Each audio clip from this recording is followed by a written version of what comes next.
All right, ladies and gentlemen, welcome back to the channel. It is once again a beautiful day here in Southwest Florida. It's a perfect day to talk Tampa Bay Buccaneers before we head on over to the beach.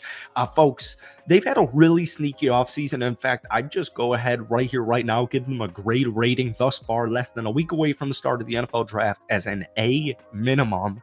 It was headlined kind of weirdly. It was mainly, first and foremost, the big key component to the Tampa Bay Buccaneers offseason was always going to be Baker Mayfield and his future with Tampa. So they signed him to an extension, a 3-year extension, and we got that out of the way, which is huge, absolutely huge. He was coming off a phenomenal season, 28 total touchdowns, passing the ball, 10 interceptions. They made the playoffs, they won the division, and then they took down the Philadelphia freaking Eagles.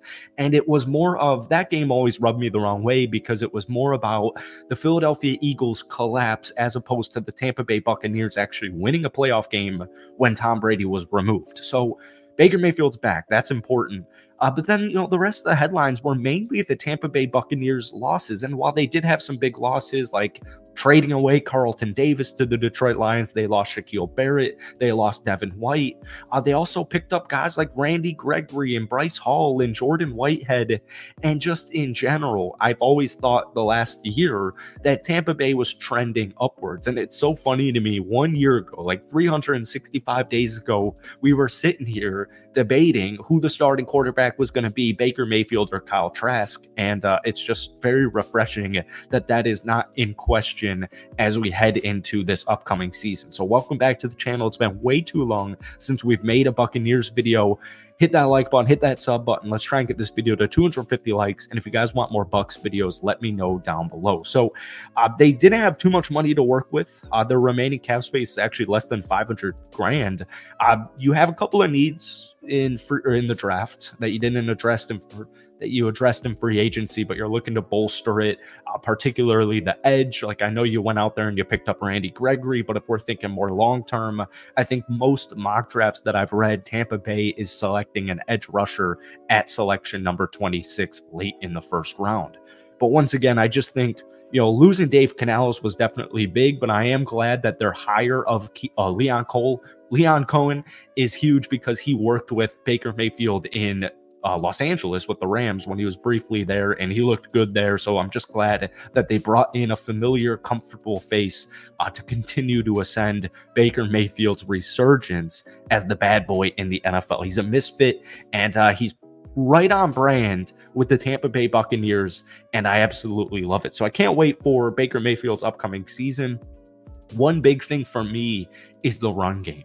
It just has to be figured out. Once again, Tampa Bay was the worst rushing unit in the National Football League. They averaged only 88.8 rushing yards per game last season.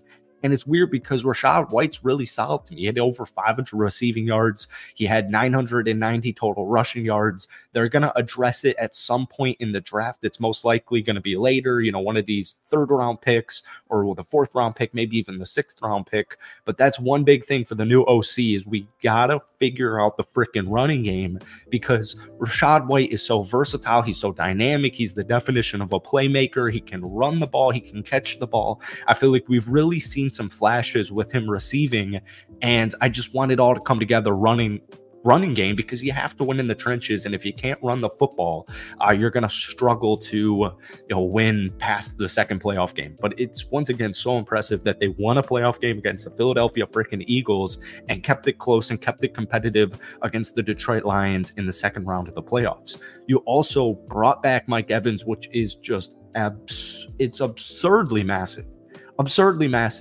Mike Evans, Chris Godwin, I don't know what it was. Maybe it's because Tampa only won 9 football games. But Mike Evans and Chris Godwin's one of the most underrated, it's one of the most underrated wide receiving duos in the National Football League. Chris Godwin over 1,000 yards once again last season. Mike Evans obviously over 1,000 yards with 1,255. He had 13 total touchdowns. And Trey Palmer had such an intriguing rookie season, in my opinion, where we really saw him come alive in the second half of the season, at the tail end of the regular season, and leading into the playoffs, where he had some big catches and some big plays. He finished his rookie season 39 catches, 385 yards. But once again, most of that was in the second half of the season. Now, Mike Evans, Chris Godwin, and the reason I'm talking mainly about the offense is because You lost Dave Canales, which is a huge loss, and you need Baker Mayfield to continue to ascend into just becoming a better football player. And he's got a chip on his shoulder, and he's such a great leader. He's such a great mentor.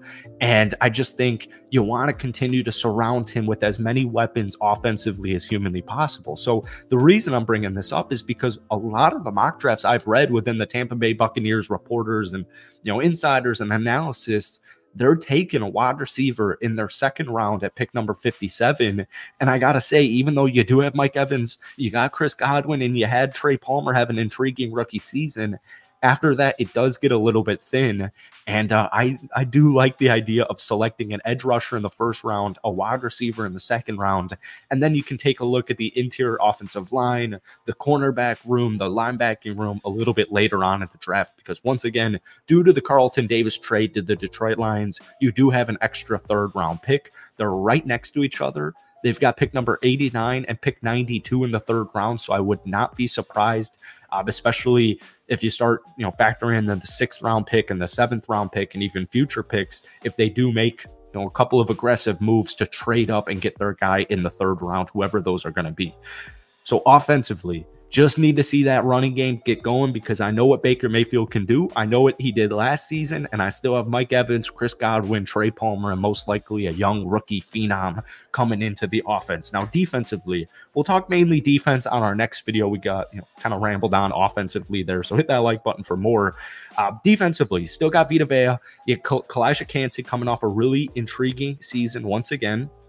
Or not once again, you get what I'm saying. I still have Levante David, and I picked up Randy Gregory. So once again, veteran move. He's going to come in here. He's going to get quarterback hits. He's going to bring in sacks. He's going to bring in pressures. He's going to do everything you signed him up for. But I'm hoping he's got this kind of trickle down effect to our younger players, most notably an incoming edge rusher some point in the draft. Once again, I think it's going to be in the first round. But I'm looking at guys like Yaya Diaby, who probably every single person who watches football does not know who he is outside of Buccaneers fans. He's coming off a really solid season. He had a really hot, kind of run there, finished the year, 17 games played, 7.5 sacks. I think Yaya Diaby is on pace off his freaking rookie season, his first year in the NFL. I think he's on pace to just kind of truly break out this upcoming season. Jordan Whitehead, love the idea of bringing him back. He was with the Jets for a couple of seasons. You franchise tagged Antoine Winfield Jr. I think Bryce Hall, if he's healthy, can be good. And Zion McCollum had a really, really intriguing sophomore campaign last year. So, it's not perfect, but I do think they severely improved their roster, and you took care of what you needed to take care of in the drafts where things are about to get fun. So let me know your thoughts on the upcoming Tampa Bay Buccaneers season. If you're a Bucs fan, let me know who you're drafting, specifically in the first and second round, and hit that like button. We'll see you soon.